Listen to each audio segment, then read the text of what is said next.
I'd like to demonstrate for you today a kit created by the Fabric Hut called Brick Player. It is a totally pre-cut kit. Everything is ready to go, and I'm going to just show you first of all what is in the kit. When you order this kit, you will get a pattern called Brick Player. It's for a quilt that's 60 inches by 72 inches, and it includes all of the fabric for the quilt top, the binding, as well as the backing, which is really unusual for a quilt. So you can see the pattern is very cute. It's beautiful floral fabrics, and if you take a look at the fabrics that come with the kit, they are perfectly die cut, so there is no room for error here if you watch the tutorial and learn how to sew your 1/4 inch seam exactly and learn how to nest those seams. That is the key to creating this quilt. So I'm going to help you with that. If you take a look at the stack of pre-cut rectangles, you can see the fabrics. They are so pretty, and this is going to make such a beautiful spring-like quilt. We have the rectangles, we have the white squares, again all pre-cut, and then we have the strips, the width of fabric strips that will also be used in the pattern. In addition to that, we will have all of the backing fabric that you're going to use in this kit. Let's just walk through the pattern quickly before we begin putting the quilt together. The name of the pattern is Brick Player, and this is the layout that you will be sewing those squares and rectangles to create. Again, our quilt size is 60 by 72. It's a very simple pattern, goes together quickly. All you need to do is follow these easy instructions, and again, I will give you some tips to help you create this quilt in such a way that everything will be nested properly and you will have accurate intersections and accurate 1/4 inch seams. That is the key to making this quilt look good. We're going to go through the assembly of the rows and then the assembly of the quilt top. So let's get started. Okay, let's put together our Brick Player quilt top. The first thing we're going to do, I'm going to tell you why I really enjoyed piecing this quilt. It's because all of the squares are die cut. As I said, they are all exactly the same. As long as you piece an accurate 1/4 inch seam everywhere you sew 2 squares together or 2 rows together or 2 sections together, you are going to have a perfect quilt top. The key is a consistent 1/4 inch seam. Secondly, this quilt goes together quickly. I timed my piecing, and it took me 5 minutes to put together a row, and then it took me 5 minutes to add 1 row to the next row. So to put together 2 rows, because you're going to sew these together in pairs of rows. All totaled, adding in, changing your bobbins, maybe if you've made a mistake you have to rip out. In 8 hours, you can easily have this quilt top pieced together and ready for quilting. And I loved that. It's fast, it's mindless, it goes together quickly, and it makes a really pretty quilt. A couple of notes on the pattern. This is the initial instructions that I received when I was testing this for the tutorial. This particular graphic shows 25 rows. There are not 25 rows. There are only 24 rows as indicated in the pattern. This row should not be there. The quilt top begins with a rectangle and then it has 24 rows. So do not piece it according to this graphic, but rather follow the instructions in the pattern. In addition, points 3 and 4 on the pattern are incorrect. They're not necessary, so please follow the instructions here if you have the pattern that has these points listed on here. I have a way that you put it together much easier, and it goes together in a snap. The first thing we're going to do is we are going to make the pairs that you'll need for this quilt top. There are 96 pairs. So you're going to sew together a rectangle and a square, chain piece them, which means that you sew this together and then feed the next 2 pieces into your machine without cutting your threads. Just continue chain piecing them until you have 96 pairs. Now, if you want to cut it back and only do a row at a time, that would be 7 pairs. You can do that as well.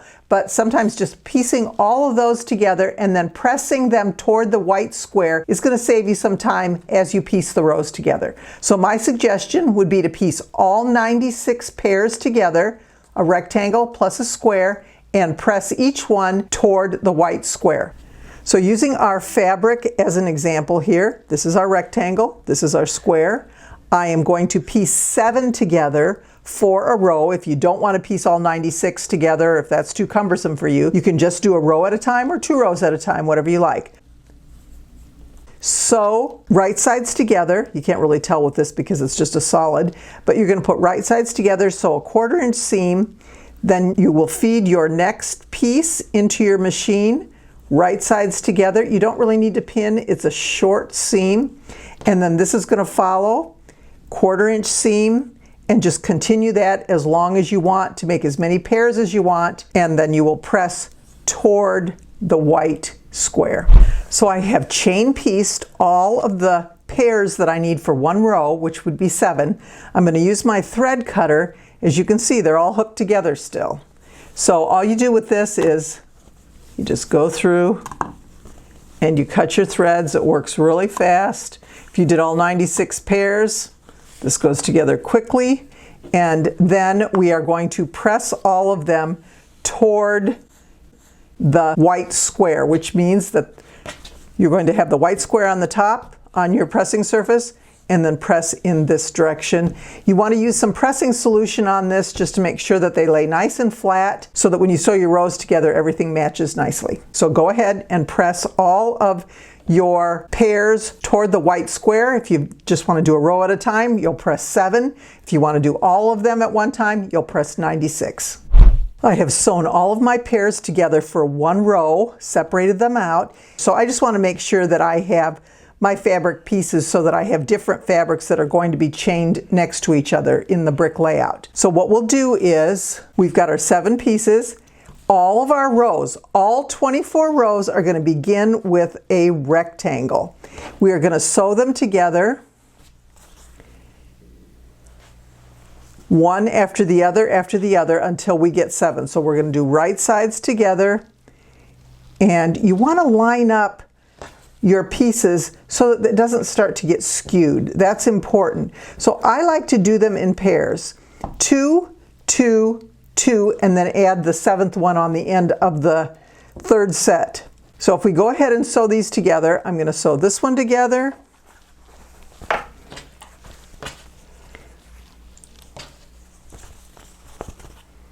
I'm going to sew this one together. And if you want to put a little pin in there just so you remember which side to sew, you can do that. Again, it's a short seam, so you really don't need to pin the whole seam, but you do want to make sure that you're sewing the right one together. So we've got that one, and then our last one, again, rectangle on this side.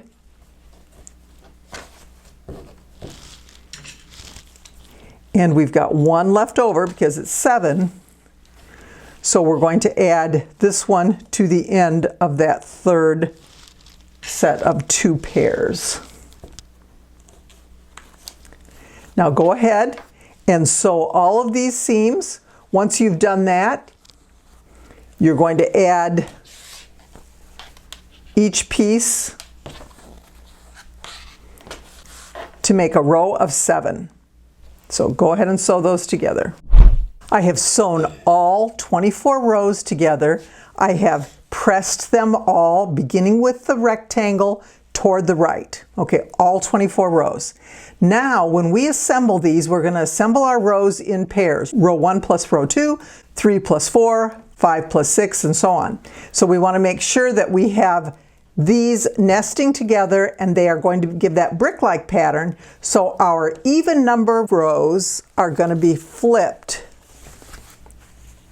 this way, and that's how they're going to go together. Now you can see that where these intersections are at the end of each pair, even though they've been flipped, they have this seam is going this direction, this seam is going this direction. What does that do? That allows us to nest the seams together by placing, you can feel it. When you push them together, you can feel that flat seam there. If you feel a bubble, then you know that the seams are on top of each other. If you feel a space, you know they're too far apart. You want to make sure that they are nested nicely when you put them together. Okay, so now I can feel that. Now here's the key. When you sew these together, you're going to diagonally pin this seam. So you're going to place your pin to the right of the seam, and then it's going to come out to the left.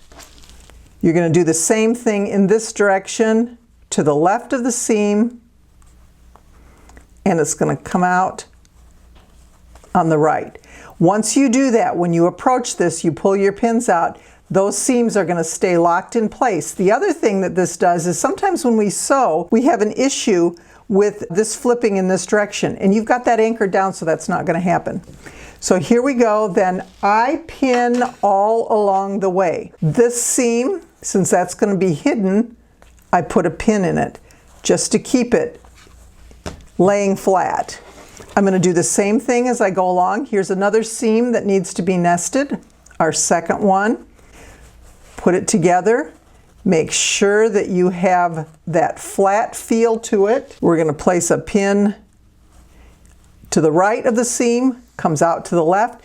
Sometimes you can get by without using two pins. I've been able to do that as well. The two pins really help to anchor this piece down, but sometimes the way that I've positioned that pin, it anchors it down. So whatever works for you. You can do two pins, you can do one, it's totally up to you. And just go ahead and do that for the whole row. It doesn't take that much time to do it, and it is totally worth it when you do that, because you are going to have beautiful nested intersections that have no gaps in them at all. And the more you do it, the better you get at it. Eventually it's going to be pretty easy. You'll just go along and you go quickly, and you'll know which ones you need to do. So go ahead and do that, and then sew a 1/4 inch all the way along this edge, and you're going to press toward the newly added strip. So you're going to go ahead and create 12 pairs. You're going to be sewing together pairs of strips.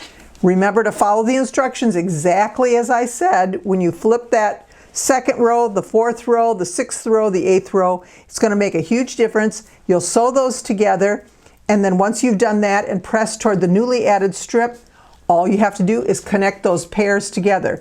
You're going to have 6 pairs for the top half of the quilt, 6 pairs for the bottom half of the quilt, and then sew all the pairs together, the top and the bottom, to create your quilt top. Now that we've finished our quilt top, let's review what we've done so far. First of all, we have sewn together 24 rows, and each row contains 7 pairs, each pair being made up of 1 rectangle and 1 square. Then we sew all the rows together in pairs. So we have 12 pairs of rows, which we then sew together to create our quilt top. We are now ready to quilt and bind. One thing that I want to draw your attention to is I really find that it's best to sew around the perimeter of the quilt, just about 1/8 of an inch from the edge. This secures the stitching at the ends of the rows before quilting, so you don't have them coming apart. Sandwich your quilt together. That means that you put your backing, your batting, and your quilt top together. And then quilt and bind, and your brick player quilt is finished. Enjoy.